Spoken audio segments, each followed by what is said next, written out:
এবার আজকের ক্লাসে সমুদ্র তরঙ্গের ক্ষয়কাজের ফলে সৃষ্ট ভূমিরূপ।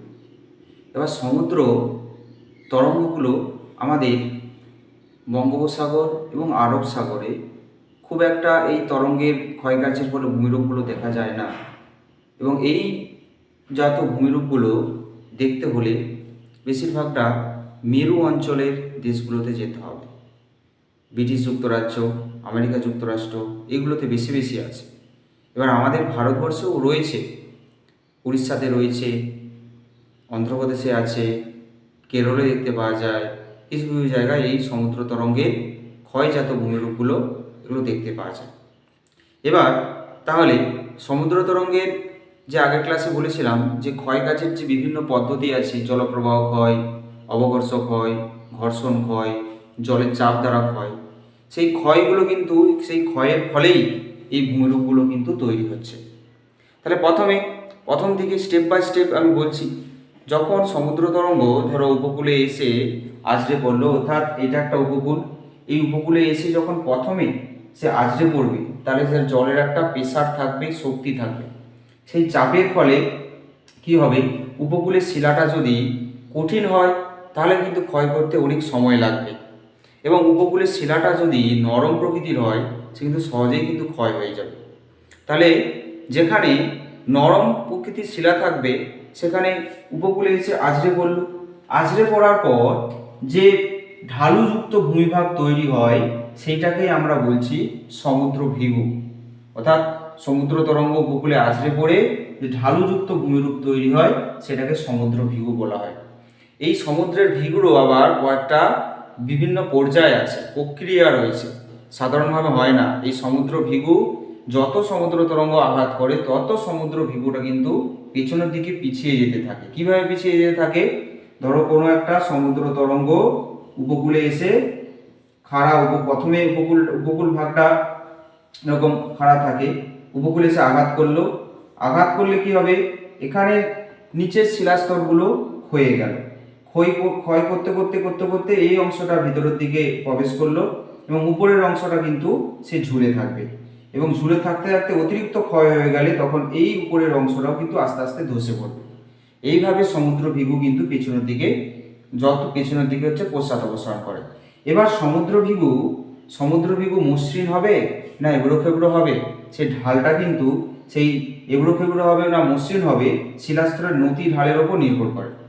ওই যে শিলাস্তরের নতি ঢাল যদি সমুদ্রের দিকে হয় তাহলে সমুদ্র ভিগু অমসৃণ হয়, এবড়ো খেবড়ো হয়, এবং ঢালটা যদি সমুদ্রের বিপরীতে হয় তাহলে কিন্তু সেইটা মসৃণ ঢাল হয়।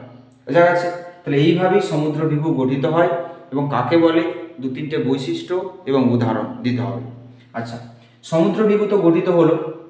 এবার সমুদ্র ভিগু গঠিত হয়ে যাওয়ার পর তাহলে সমুদ্র তরঙ্গ কি ক্ষয়কার্য বন্ধ করে দেয় না। তাহলে সমুদ্র তরঙ্গ কিন্তু প্রতিনিয়ত তার কাজ কিন্তু চালিয়ে যায়। এভাবে সমুদ্র তরঙ্গ যখন কাজ চালায়, এভাবে প্রথমে তার পরবর্তীকালে কি হয়, অতিরিক্ত সে ক্ষয়ের ফলে যখন নরম প্রকৃতির শিলা পায় ভিতরের দিকে কিন্তু সে ক্ষয় করে করে প্রবেশ করছে, এবং ক্ষয় করে প্রবেশ করার ফলে যে ভূমিরূপটা তৈরি হয় সেটাকে বলছি আমরা সমুদ্র গুহা বলছি। যেরকম গুহাতে হয়, গুহা ভেতরটা হচ্ছে ফাঁপা থাকে এবং উপরের দিকটা তোমার হচ্ছে ছাতার মতো থাকে, ঠিক একই রকম ভেতরের দিকটা ক্ষয় করে করে করে করে ভেতরের দিকে প্রবেশ করে, সেটাকে সামুদ্রিক গুহা বলে। এবার সামুদ্রিক গুহা প্রথম পর্যায়ে তৈরি হলো। এবার এই সামুদ্রিক গুহা তৈরির পর যেটা ভূমিরূপ তৈরি হয় সেটা হচ্ছে ব্লোহোল। কি হয়, এটা মানে গুহা থেকেই ব্লোহোলটা তৈরি হয়। গুহাতে আস্তে আস্তে জলটা প্রবেশ করছে, সংকুচিত হচ্ছে, আবার প্রসারিত হচ্ছে, হতে হতে এটা কি হবে, গুহাগুলো এভাবে প্রসারিত হতে হতে গুহার ছাদরা একটা সময় ধসে পড়ে। ঠিক আছে, এই ছাদরা একটা সময় ধসে পড়ে এবং এই পাখান দিয়ে জল প্রবেশ করে এবং উপর দিয়ে বেরিয়ে যায়। সেইটাকেই বলা হচ্ছে এই ব্লোহোল, বলা হচ্ছে। সামুদ্রিক গুহার পরবর্তী স্টেপই হচ্ছে ব্লোহোল, যে জলটা এই গুহার মধ্য দিয়ে প্রবেশ করে উপরের দিক দিয়ে বেরিয়ে যায়। বোঝা গেছে?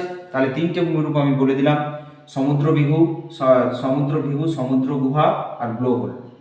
ব্লোহোলের পরবর্তী স্টেপটা কি? ব্লোহোলের পরবর্তী স্টেপ হচ্ছে জিও। ব্লোহোলের পরবর্তী স্টেপ হচ্ছে জিও, অর্থাৎ ব্লোহোলগুলো কিন্তু একসাথে জয়েন হয়ে হয়ে যে ভূমিরূপটা তৈরি হয় সেটাকে আমরা জিও বলছি।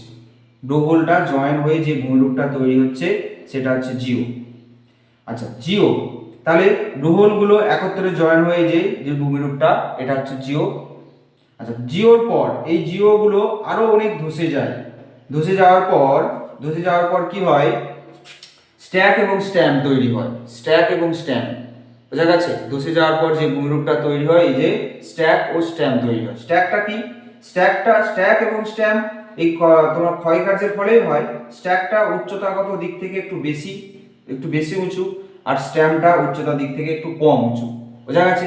স্ট্যাকটা বেশি উঁচু, স্ট্যামটা কম উঁচু। আচ্ছা, এখানেই আবার এই অংশটাকে আবার উপসাগর বলা হয়। উপসাগর মানে যার হচ্ছে তিন দিকে স্থলভাগ থাকবে, একদিকে জলভাগ থাকবে, সেটাকে আবার উপসাগর বলা হয়। সেটাই সমুদ্র তরঙ্গের ক্ষয়ের ফলেই কিন্তু এই উপসাগর তৈরি হয়। বোঝা গেছে? তাহলে যদি পরীক্ষায় পড়ে সমুদ্র তরঙ্গের ক্ষয়কার্যের ফলে সৃষ্ট ভূমিরূপ, তখন এই 5টা লিখতে হবে: সংজ্ঞা, উৎপত্তির প্রক্রিয়া বা বৈশিষ্ট্য, এবং উদাহরণ আর ছবিগুলো দিতে হবে।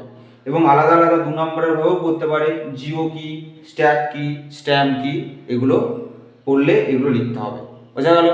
প্রত্যেকে এই ছবিগুলো খাতায় তুলে, যখন এই পড়াটা বুঝবে প্রত্যেকে এই ছবিগুলো খাতায় তুলে নেবে, বুঝতে বুঝতে ছবিগুলো খাতায় তুলে নেবে। বোঝা গেল?